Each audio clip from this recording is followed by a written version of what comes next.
Hi there, I'm Andrea Koppel, and it's time for coffee, the podcast where you get to hear firsthand what the jobs and careers that interest you the most are really like. Hey there, Java Junkies. Oh boy, are you in for a treat today. In fact, this is more than a treat. This is the whole enchilada, my friends. It is an 8-course meal. This is the episode that every Java Junkie needs to listen to if you want to reach that next level in your life, whether it's at school or at work, but most of all, with yourself. As regular Java Junkies know, Time for Coffee is all about caffeinated career conversations to help you translate your college degree into a job and a career that you love. But it is also about optimizing your health, your wellness, and self-care, because as I learned firsthand, it doesn't matter if you have a job you love if your physical and or your mental health sucks. And mine did. At least until I found the professionals in the field of health and wellness to help me unravel a lot of the unhealthy patterns and behaviors in my life. Well, my next guest has made it her career to help Java Junkies of all ages do just that. But before I introduce her, I want to make sure that you've all signed up for the Java Junkies Journal. That's our weekly newsletter giving you an insider's peek at the experts we'll be featuring that week. And it's super easy to do. Just head over to the Time for Coffee website at time4coffee.org and sign up.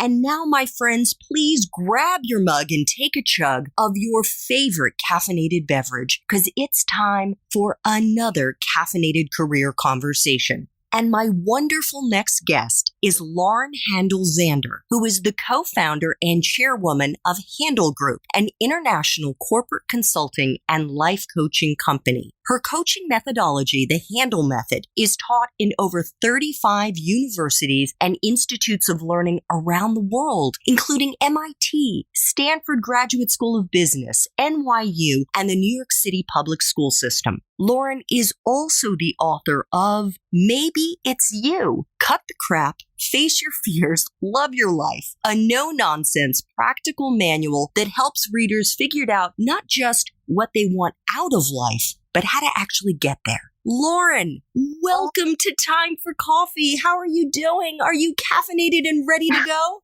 You have no idea.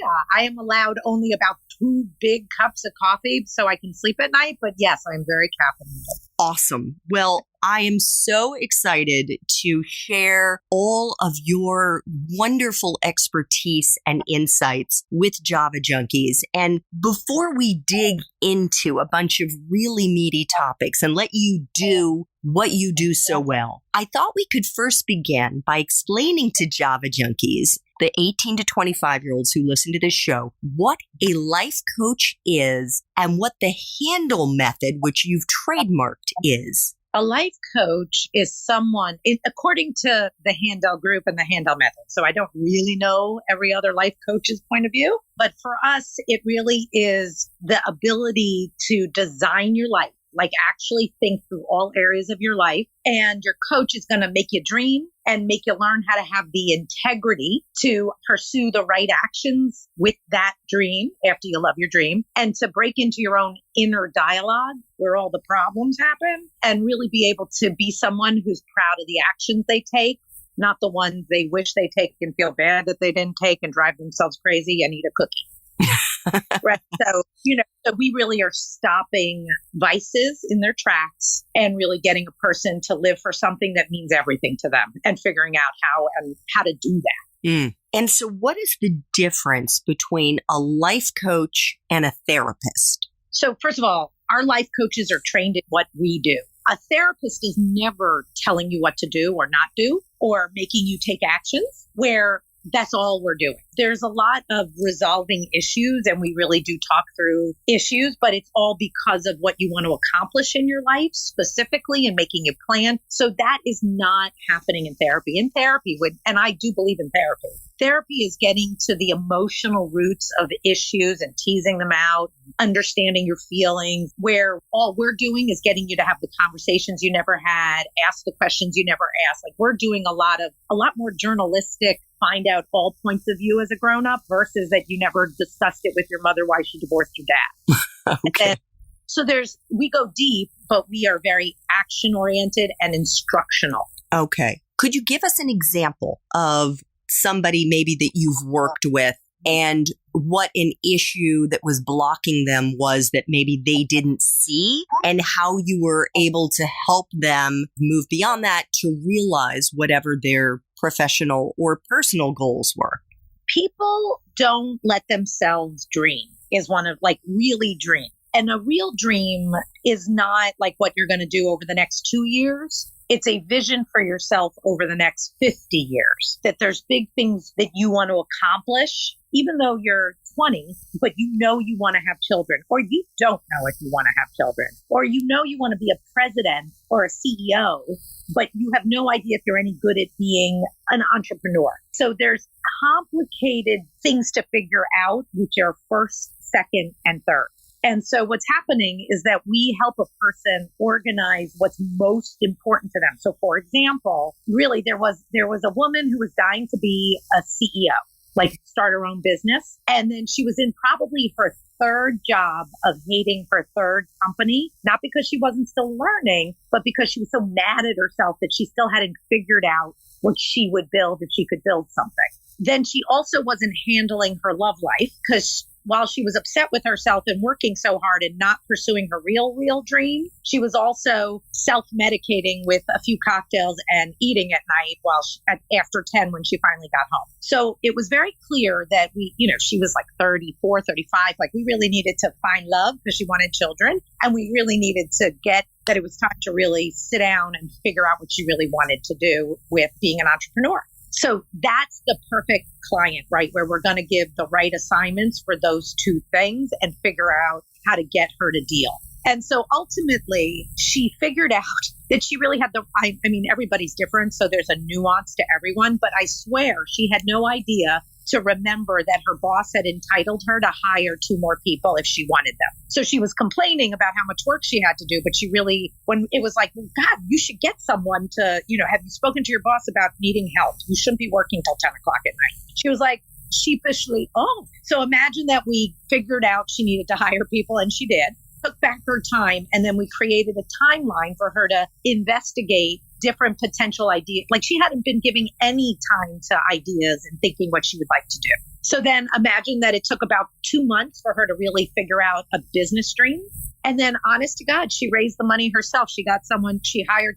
We just rocked it. And then go, well, what about her love life? And I go, well, that was simple. Because she was 15 pounds overweight, she didn't want to get naked with anyone. And then she was blaming her career. So as we were fixing her career and putting her on a diet, we agreed that when she lost 10 pounds, she would go online dating. Guess what? What? She's married. And she has her own business. And truly, I could call her up if she would be effusive to share that she hadn't really been facing herself or planning, and that she was in a choke. What is a choke? A choke is when you're better than the other player, or you have what it takes to do it, but then you get in your head with all your fears and you don't take the right actions. And then that proves to you you're a loser. You're paralysis. It's like a vicious cycle that you're stuck in. Yeah. You believe that the other person's going to beat you. And guess what? They do. Something you said, Lauren, really, a number of things that you said really resonated with me, but in particular, it was about identifying a dream. Yeah. And I think that's a super important thing for us to dig in on a little bit here, because until probably 4 months ago, I did not have a dream, and I'm 54 years old. I thought I did. I thought it was the kind of life you want to live. Right. But I hadn't allowed myself to think about so what is the impact that I want to have with my life? Is that what you were getting at? What happens in my method or in the book or in anything anyone does with me is humans can be a little tricky. Ha, ha, ha. Understand. I break life out into 12 different areas because a person can put all their marbles in 2 or 3 And they don't realize how much they're all connected and how much meaning comes from different areas of life, not just your career and your love life, and then your body. People do not have separate visions, in which case you don't get as rich a life because you don't realize by the more you expand everything you're dreaming of that you're capable of, the more every minute of your life is more fun. Unless you do it, you don't understand how it rewires you. Got it. So it's more than what I just said.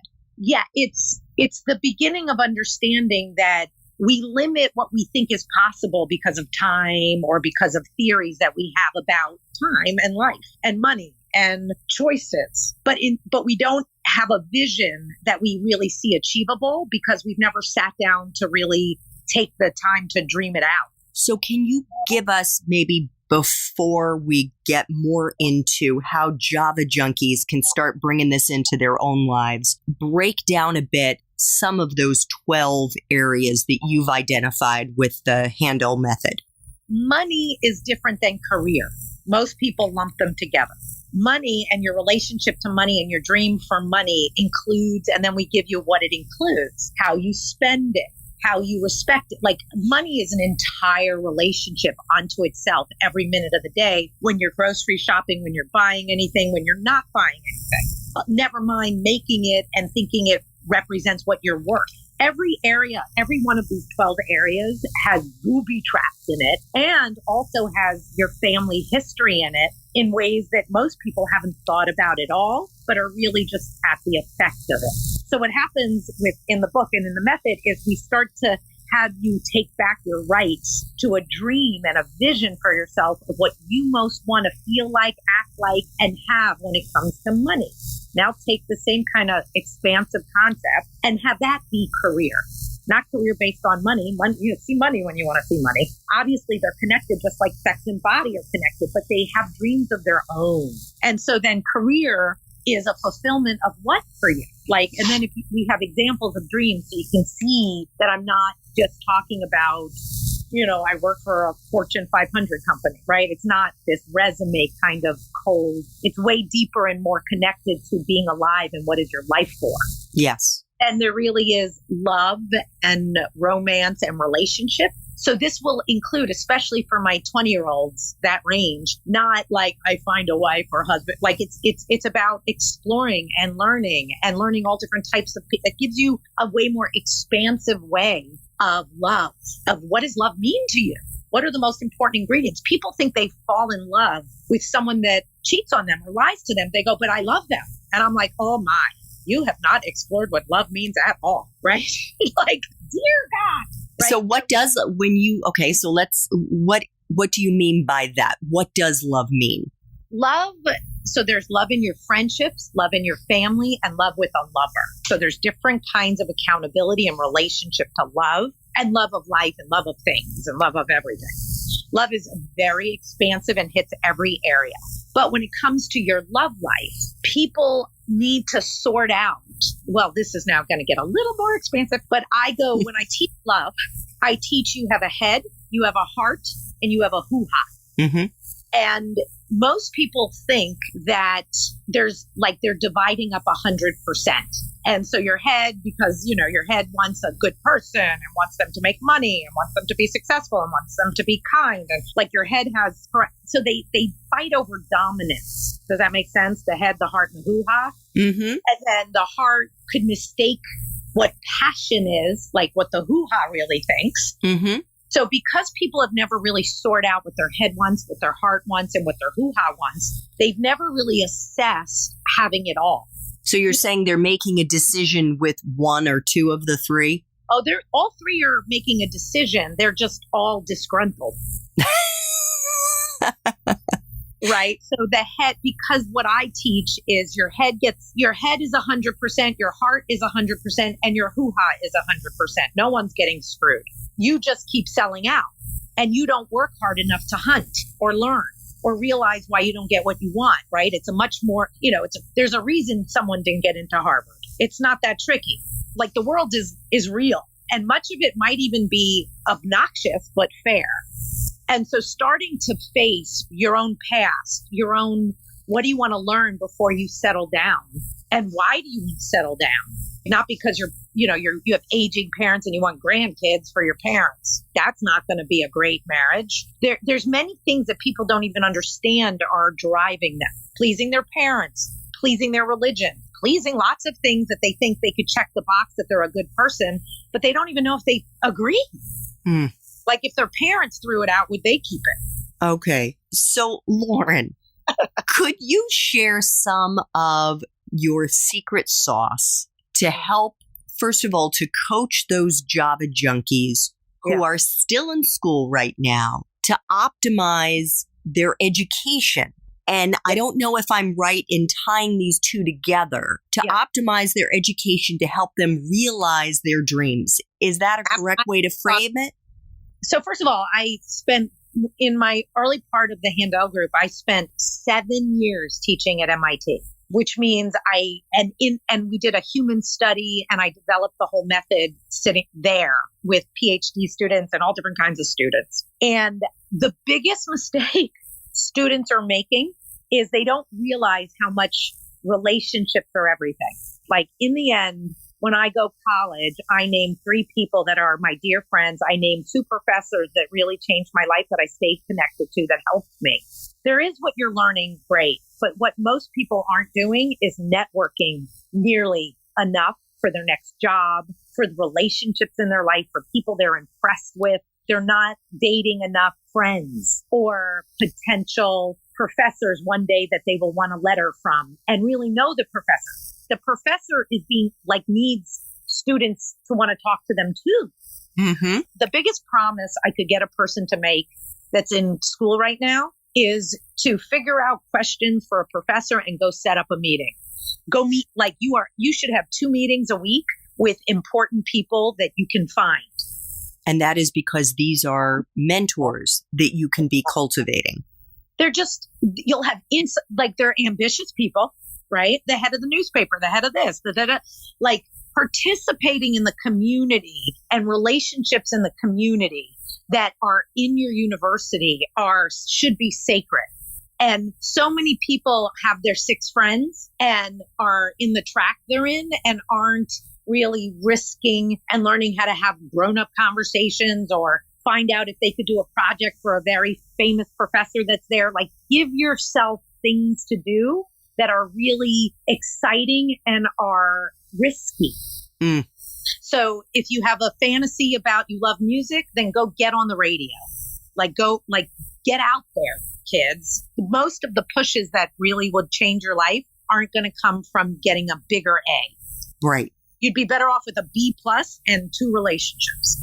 Yes. And when you were talking, Lauren, about dating more people, you meant more in both like figurative and literal, right? Make more friends. Yeah, I was not talking about romantic.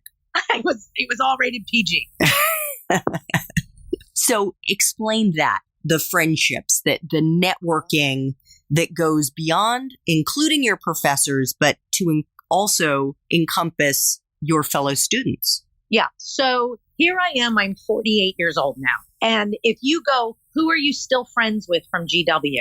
And I go, the woman who runs the ASPCA and giving at the ASP, her name's Willie, and she's one of the most remarkable women. And we have stayed connected deeply and have done business together and supported each other. Right. And she's one of my most favorite relationships. And if I need to hire someone or I need so just like I rose in the ranks, she rose in the ranks. One of my other very dear friends was the COO for News Corp, Europe and Asia. So the people that you were blown away by or looking for people that are inspiring to you at college, do you have any idea who they'll be in 20 years? But I promise you'll want to know and you'll want to be on your version sharing a ride with them. Yes. These are, if you go, what makes up the fabric of my life? It's going to be the people I know. And when you're 33 years old and you wake up, you will find out that it's not as easy to meet people anymore. Or when you're you're not in college where everyone's like, hi, you sit down on them, next to the grass, go, hey, what class are you waiting for? making friends and being good at that and building relationships with people that inspire you, that's community. And it's the most important thing you'll need for you, your kids, their kids. It makes the world a better place. And so how can they be strategically making friends today? You just make a promise to someone who said, anytime you're in a class and someone said something that was interesting or risky, anyone who raises their hand in class is being risky and out there. And walking up to that person who knows they stuck their neck out there and going, hey, that was really great. What's your name? Where do you live? And like just starting a conversation. It'll either feel wonderful, like they're open and playing with you, or they're rushed and they have to go somewhere, but they're really nice to you. It just starts planting seeds. You have to come up with reasons to talk to new people every day, even if you're just saying that's a cool backpack. And what else beyond, which I think is a fabulous bit of recommendation and advice to be strategically expanding your universe today, because, and I've seen this in my life as a young professional. I mean, I'm no longer a young professional, but when I was young, the people that I cultivated, even as a young professional, guess what? They get older and often they get promoted. And the next thing you know, you're in your 40s. And just as you said, Lauren, you suddenly have friends in powerful places. Yeah. The other thing that will go 100 million miles that no one understands really well, that's also not easy to do, but easy to do. You'll see why in a second. Paying it forward is the concept. You do something generous for someone, they will never recover from your grace. Oh, let me loan you my book. Let me get you that. Hey, I thought you like that. My father works for that company. So being generous, acts of giving goes a million miles. I agree. And an apple counts. Anything counts. And I think that as long as it's coming from an authentic place, I mean, I think that's just a nice way to live your life, to be kind, to be thoughtful. But hey, what you're saying is this can also, being generous, can come back and will come back to you in ways you can't even imagine. As someone who built my business, and if you go, well, Lauren, how did you build so big? Where did you get it from? Is it all your advertising? And I'm like, no, there's not. It's really word of mouth. And it's word of mouth from 5 years ago, 10 years ago. It's word of mouth. I have a reputation for my nature. Even though you're 20 and you're like, what reputation for my nature? Every person you touch and gets you or you have a moment with will either remember you or not, or you remember them or not. And if you think about who you remember the awful ones and you remember the great ones, right? Like, wow, yes, he was so funny. Oh, she was so sweet. You remember people because they were either a jerk, an ass, or they were wonderful. And in between, you can't really remember much. So true. Lauren, in your coaching, you also talk about becoming the author of your own life. What does that mean? So I'm going to say the opposite of it so people understand what I'm talking about when I carve out what it's not. Okay. So a weather report is if you think about a weather reporter, they have no power over the weather. They're just reporting on how something is. Like, it's going to be rainy today. You should bring an umbrella. So there's this bizarre thing I find humans doing, which is we talk about ourselves like we are the weather, like our personality is the weather, like what we think is a weather report versus our version of reality. So I've never been good at dieting. Oh, I'm an introvert and I really don't like connecting with people, right? And how you can tell the difference between a true weather report and when you're lying to yourself is if I go, that's a table. Can you make it you can't make that a chair. It's 72 degrees. Can you make it 74? The answer is no. I go, oh, you're an introvert. If you go talk to those 10 people, I'll give you $1,000 per person. They're like, make it 2 and I'll go. If you can change the behavior, if you can change what's possible, right? I'm a night owl. I'll give you 10 grand if you go to bed at 11. If you can change the behavior, then you know it's not a weather report. So then what I accuse people of being is weather reporters in their life instead of the author of their life. And in any area of your life where it's behavioral or something that is because of you, maybe it's you, then you are giving away your power for some reason you better figure out. I'm a procrastinator. I always wait till the last minute. And then they never figure out why that's what they keep saying about themselves, acting like, and then they get a hall pass every time to do it again.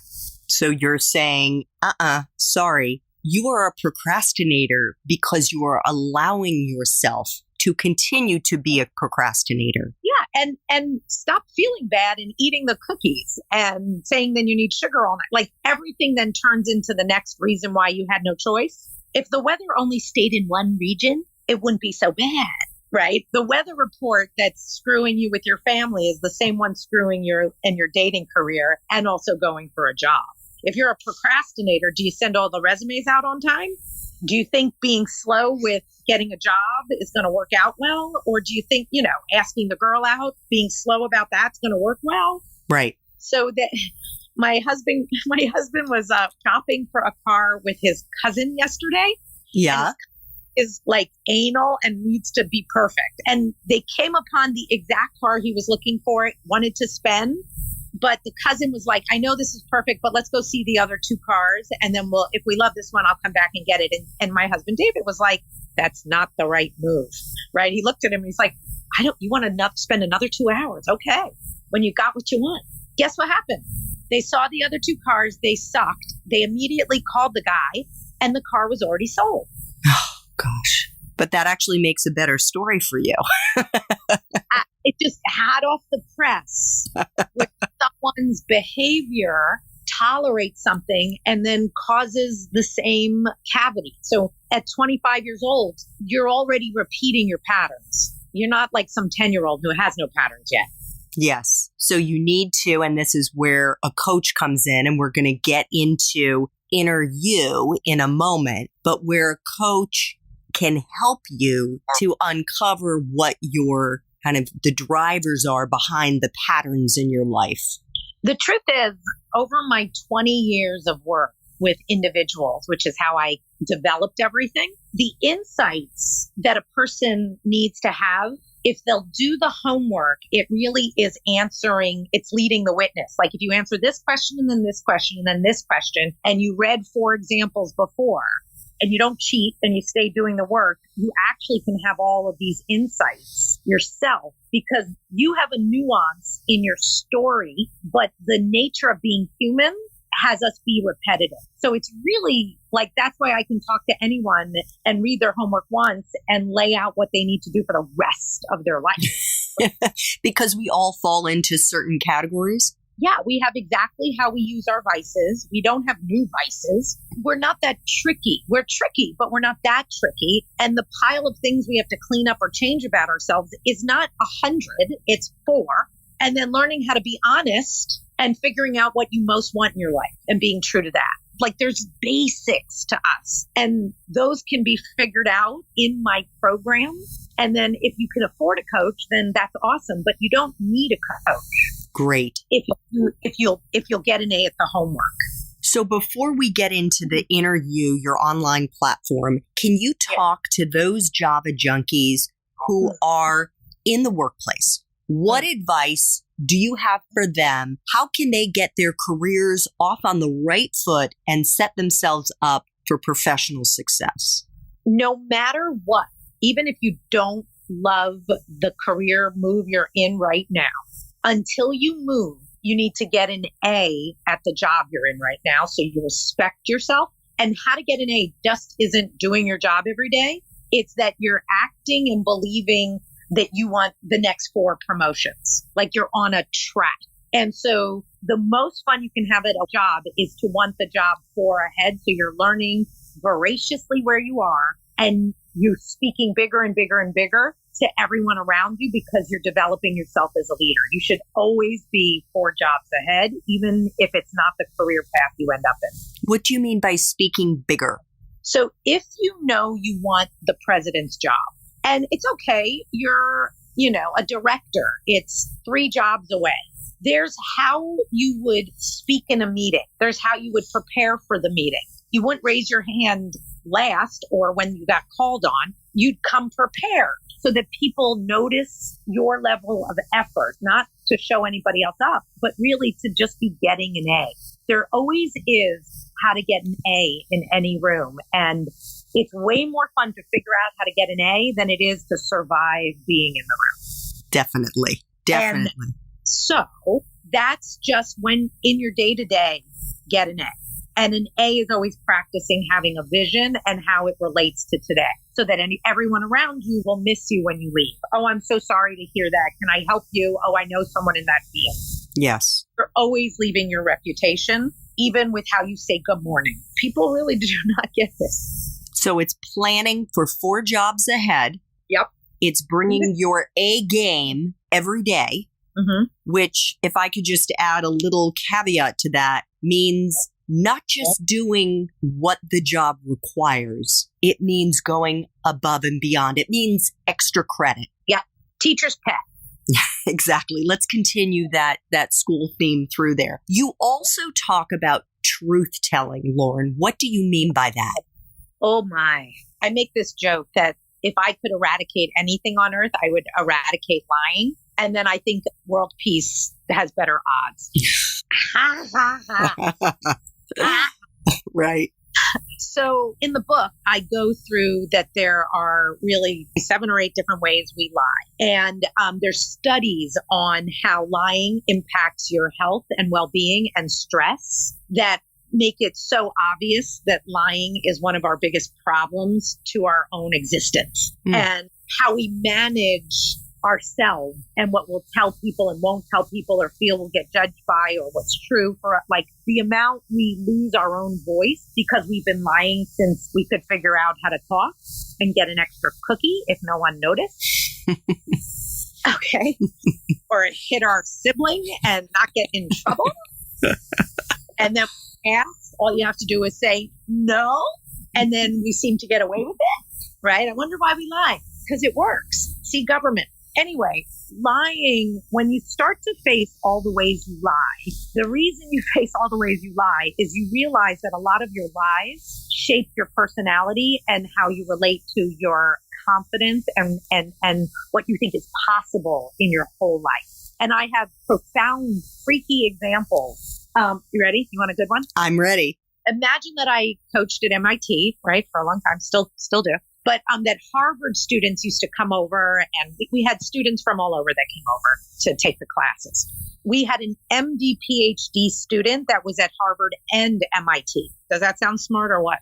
Very. Anyway, he had one troubled area in his entire history, and it was the subject of biology. And it never dawned on him that I immediately go to, here, honey, this is what I know. If there's an area that it makes no sense, you're not great at, or something that's defunct, like you can't get it to work and it makes no sense, 9 out of 10, there's a lie that you never cleaned up that's keeping you in what I'll call a purgatory, spiritual purgatory. Guess what? What? In 8th grade, he got away with falsifying results. Oh my goodness. And won a contest. And it was in the biology subject. And it was like, are you kidding me?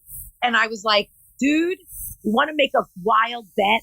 And he's like, what? I'm like, you go find that teacher. You go confess the truth. You tell your parents. Like, no, it's not like he's going to get, there's nothing that's coming from this. Okay. It wasn't even like an award for the state, right? It was nothing. Right. It was not even, I don't even think there was. So you think it was his guilt about this that was holding him back? He went and told the teacher and it cleared. And when I go, it changed everything for him. It changed everything for him. It changed how he took the boards. It changed how he interacted. He always had this weird subconscious shame that he couldn't make it in that area. He needed to cheat.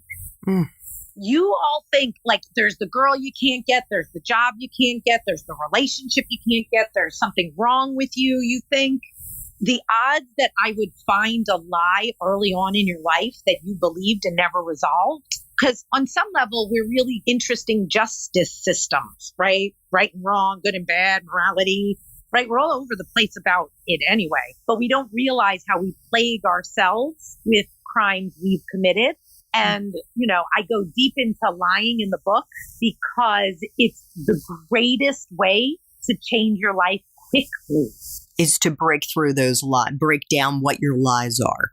Is to know why you lied and then how that connects the dots to what you're scared of yourself today, right? Like it all connects back, and you're punishing yourself, you're hating a type like you love.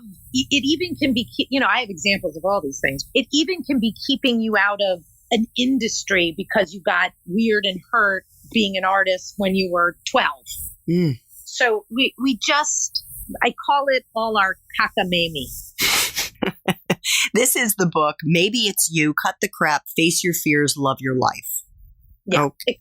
It's into all of this, and it has real stories from clients, like all the way through their lives, like a variety of them, and that did all the work. So really, like it's going in like concepts and possible, and it rewires you. Lauren, speaking of rewiring, would you mind sharing your story with Java Junkies? How did an environmental studies major at George Washington University get into coaching? So this was my big lesson in my life, which is I cared about something in the world, right? I wanted something to be true, but I sucked at it, right? So I really thought learning and education and work was hard and somewhat miserable. So I killed myself to be an environmental studies major and get a BS in environmental studies. I then killed myself to get an amazing job out of college where I was working for the UN Global Environment Facility. And then guess what? You hated it.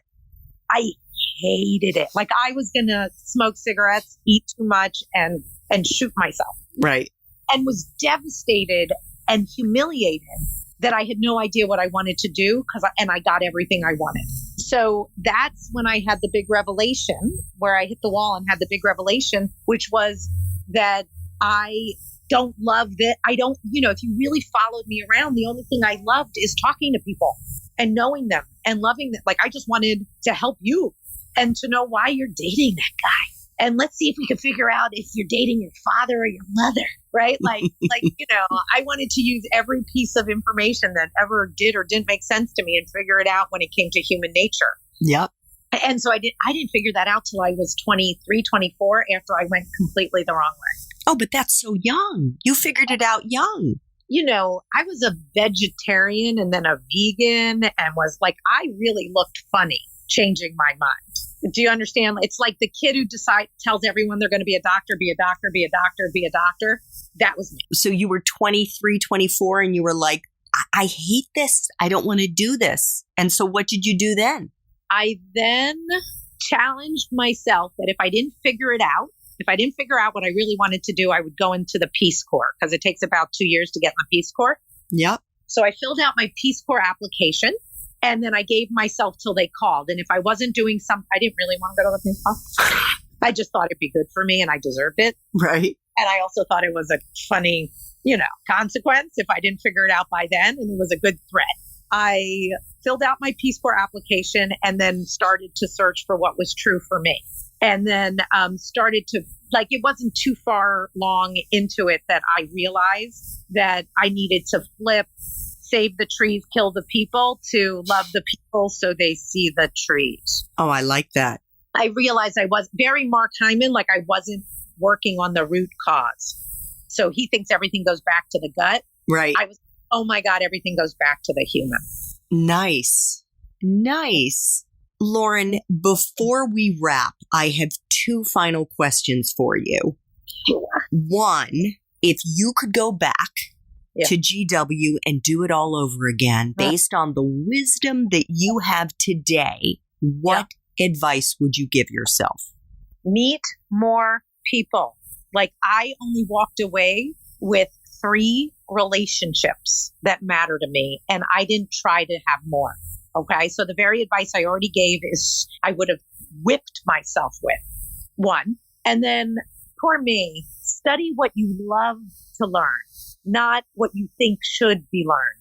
I transferred from University of Denver to GW and I got straight A's. And you know why I got straight A's? Because I took my then major, which was philosophy. And you have no idea. I was so good at philosophy. It was like I could read 2 pages of the book and know exactly where it was going. And it never dawned on me that what I was good at was where I belonged, or what I loved doing that was easy Like if it was easy, it was dumb. Right. So most people aren't looking for their love and passion. They're looking for their, like what their head think is smart or what will please their parents or what they think will make money. Yes. Right. Yes. Final question, Lauren. What is Inner You and how can Java Junkies find it? So Inner You find on my website. It's the cheapest way to get every last story of mine and homework assignment, like walked through in podcast style, where it stops and then you do the homework and it's a digital program where I give you all of the content in 1 hour and then do the homework, 1 hour, go do the homework, 1 hour, go do the homework. And it's 10 sessions with me and it will rock your world. And it's, I don't know if it's even, I don't know. Do you know how much it is? It's I think it's like $400. Yes. But I should also say that Java Junkies will get $75 off. I will give them the code in the show notes that they can use because Lauren has generously made this offer to help Time for Coffee Java Junkies. So $325. Yes. And it will change your life. It'll change your body. It'll change your sex life. It'll help you dream and think and really be with yourself and deal with your lies and all the creepy things. But don't you worry, because I tell all of mine and I was worse than most humans I've met. Oh my goodness. Listen, join the club. Join the club. Lauren, I want to thank you so much for making time for coffee with me and the Time for Coffee community. You are awesome. And it has been such a treat to get to tap into a little of the Lauren Handel Zander magic. Thank you very much. This was totally fun. And this time just flew by. Just woo, where'd it go? Thanks. Thank you. And good luck, everybody. Kick ass and collect great people and be a great person to collect. Awesome. I'm going to read the code here actually one more time. It's Time for Coffee 75. Time for Coffee 75. Thanks again. Thanks so much for listening to Time for Coffee, where the professionals in the jobs that most interest you always have time to grab coffee 24/7, no matter where you live. I have one quick favor to ask you. Remember to rate, review, and subscribe to Time for Coffee. Thanks so much.